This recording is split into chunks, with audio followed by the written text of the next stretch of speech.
नमस्कार दोस्तों, आप सबका हमारे YouTube चैनल पे आप सबका स्वागत है। आज ज्योग्राफी की तीसरी वीडियो है, लेकिन YouTube पे अपलोड नहीं किए थे, बाद में अपलोड हो जाएगी। आज क्या है, सिंधु नदी तंत्र, जो कि एक बहुत महत्वपूर्ण क्लास है। आप किसी भी परीक्षा की तैयारी कर रहे हो, यूपीएससी से लगाकर किसी भी, आप बहुत ज्यादा हार्ड तैयारी कर रहे हो, तो वहां कोई समस्या यहाँ होने वाली नहीं है। वनडे एग्जाम, यूपीएससी, क्योंकि जो हमारी क्लास है जीएस की बहुत अच्छी क्लास है, और क्लास का नाम है सिंधु नदी तंत्र। बहुत अच्छी क्लास साबित होगी, लल्लन टॉप क्लास होगी ये। पूरा वीडियो को अंत तक बने रहना, आप लोग पूरा वीडियो को अंत तक देखना, आपको बेनिफिट मिलेगा। किसी भी परीक्षा में अगर आप लोग बैठते हो तो आपको एक दो नंबर नदी से मिल जाएगा। देखिए शुरू करते हैं। लिखा है सिंधु नदी तंत्र। सबको पता है सिंधु नदी कहां से निकलती है, चाइना। देखिए यहाँ पे हम सिंधु नदी चाइना के तिब्बत चाइना के कब्जे में है। यहाँ तिब्बत से झील है, उसका नाम है मानसरोवर झील। मानसरोवर झील तिब्बत में है, चीन में है। और मानसरोवर झील से एक नदी निकलती है, कोई और नदी नहीं, उसका नाम क्या है, सिंधु नदी। सिंधु नदी की लंबाई कितना है, यहाँ साबित किए हैं, 2880 किलोमीटर है। सिंधु नदी यहाँ से एंट्री मारती है, यहाँ से यहाँ तक जाती है, चाइना में बहती है। यहाँ से जब एंट्री मारती है, जहां से वो इंडिया में एंट्री मारती है, उसका नाम क्या है, दमचौक है। उसका नाम क्या है, दमचौक है।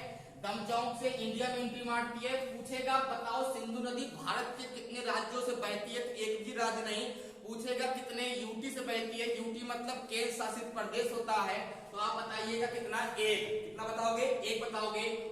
बताओ कौन सा यूटी है, लद्दाख। केवल लद्दाख से होकर बहती है। तो यहाँ दमचौक से एंट्री मारते हुए यहाँ से सिंधु नदी, और यहाँ से चिल्लौर से पाकिस्तान में एंट्री मारती है, और यहाँ से क्या होता है, आके अरब सागर में गिर जाती है।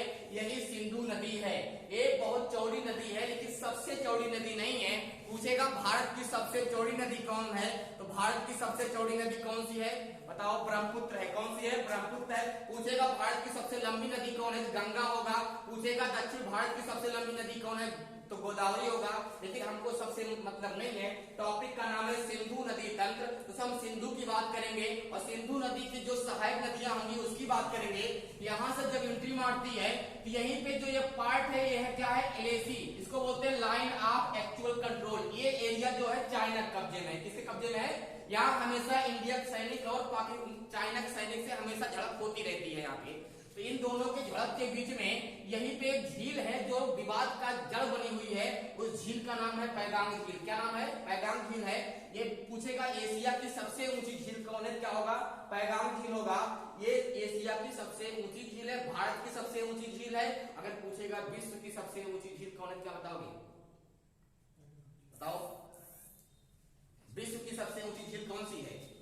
जाओगे वहां पे दक्षिण अमेरिका में, क्या नाम है उसका, बताओ, टिटकाका झील। क्या नाम है, टिटकाका। बोलिविया पठार पे झील है, उसका नाम टिटकाका झील है, लेकिन वहां मतलब नहीं है। अब देखिए ये जो क्षेत्र यहाँ डाट डाट बनाए हुए हैं, इस क्षेत्र का नाम है गलवान घाटी। क्या नाम है, गलवान घाटी। और ये गलवान घाटी है, और ये जो क्षेत्र है इसका नाम है सियाचिन ग्लेशियर। सियाचिन ग्लेशियर से नदी निकलती है, उसका नाम है श्योक नदी। ये लिखा हुआ है, उसका नाम क्या है, श्योक नदी। और इसी एक नदी यहाँ पे गलवान घाटी से निकलती है, उसका नाम है गलवान नदी।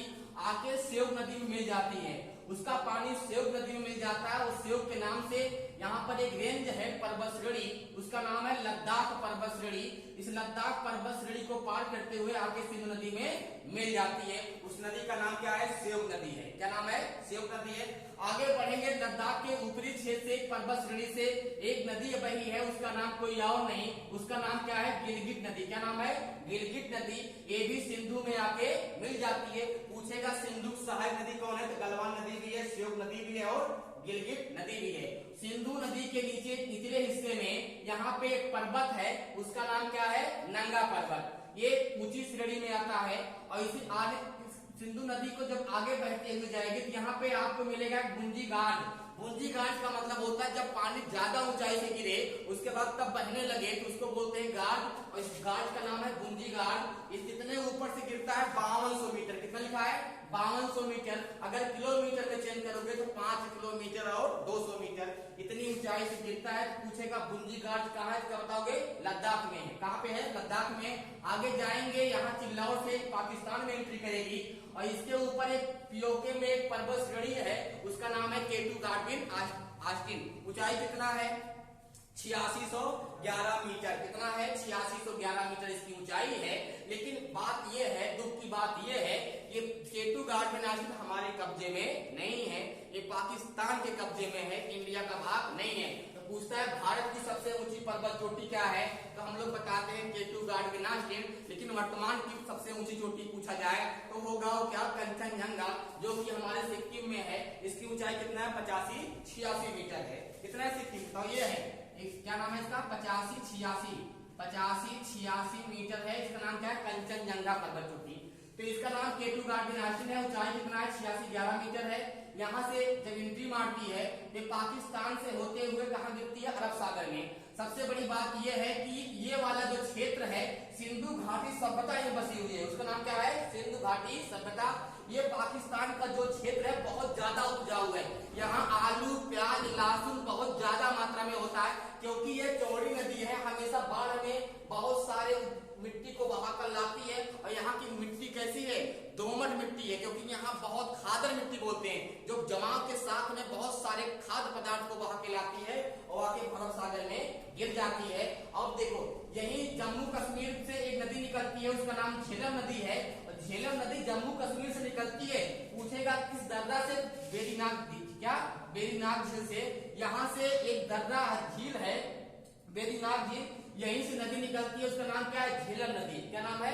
झेलम नदी। और इसी जम्मू कश्मीर से एक नदी और निकलती है, उसका नाम है किशनगंगा नदी, जो कि आके झेलम में मिल जाती है और ये आगे बढ़ जाती है, आके सिंधु मिल जाती है। अब देखो, पूछेगा बताओ सिंधु की सहायक नदियां कौन कौन जो बड़ी हैं? तो हम लोग क्या लिखेंगे? झेलम, चिनाब, रावी, ब्यास, सतलज। क्या है? झेलम, चिनाब, रावी, ब्यास, सतलज। तो यहाँ झेलम नदी कहाँ से निकली है? जम्मू कश्मीर। कौन झील? वेरीनाग झील। कहां से? यूटी कौन होगा? जम्मू कश्मीर। अब देखिए चिनाब, यह हिमाचल प्रदेश है। हिमाचल प्रदेश से नदी और निकलती है, इसका नाम चिनाब है। ये भी आके इसी में झेलम में मिल जाती है। ये कहां से निकली है? बाड़ा लाचला दर्रा, यही है। इस दर्रे का क्या नाम है? बाड़ा लाचला दर्रा। तो चिनाब नदी कहां से निकली है? बाड़ा लाचला दर्रा से निकली है। यही हिमाचल प्रदेश से नदी और निकली है, उसका नाम क्या है? रावी नदी। रावी नदी कहाँ निकली है? रोहतांग दर्रा, हिमाचल प्रदेश। और नीचे क्या है? ब्यास नदी निकली है। ब्यास नदी कहाँ निकली है? ये भी ब्यास कुंड, हिमाचल प्रदेश निकली है। और नीचे आएंगे कहीं तिब्बत में झील और है, जिसका नाम है राक्षसताल झील, जिसको हम लोग राक्षस झील बोलते हैं। तिब्बत में, चाइना कब्जे में। यहीं से नदी और निकलती है, जिसका कोई और नहीं, उसका नाम सतलज नदी है। इंडिया में जहां से प्रवेश करती है उसका नाम क्या है? सिरकिला दर्रा से प्रवेश करते हुए यहीं पे भाखड़ा टांगल बांध पंजाब में बना हुआ है। आगे जाके कहाँ पे ब्यास नदी मिल जाती है। तो ब्यास किसकी सहायक नदी है बताओ? सतलज की। तो ब्यास का पानी सतलज में मिल जाता है। ये नदी बहते बहते यहाँ मिलती है और ये आके सीधे पाकिस्तान के कहा? पठानकोट में। कहाँ पे? पठानकोट में मिल जाती है। तो पूछेगा ये पांचों नदियां सिंधु नदी में कहा मिलती है? पठानकोट में मिल जाती हैं। अब यहाँ देखो, जहाँ पे ब्यास मिलती है वहीं पे एक नाम है हरके, वो स्थान का नाम क्या है? हरके है। हरके से एक नहर निकली है जिसका नाम इंदिरा नहर है, और इसका निर्माण इंदिरा गांधी जब प्रधानमंत्री थी 1984 में इसको कराया था। पूछेगा सिंधु नदी की सबसे बड़ी सहायक नदी कौन है? देख लो, सिंधु की सबसे बड़ी सहायक नदी पूछेगा। सिंधु नदी की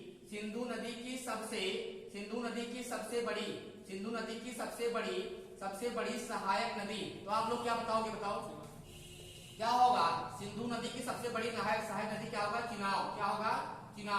चिनाब नदी होगा। कौन सा होगा? चिनाब नदी है।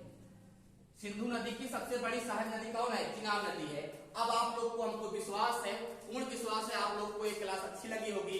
अगर अच्छी लगी है तो आप लोग सब्सक्राइब करिए, ज्यादा से ज्यादा शेयर करिए। धन्यवाद।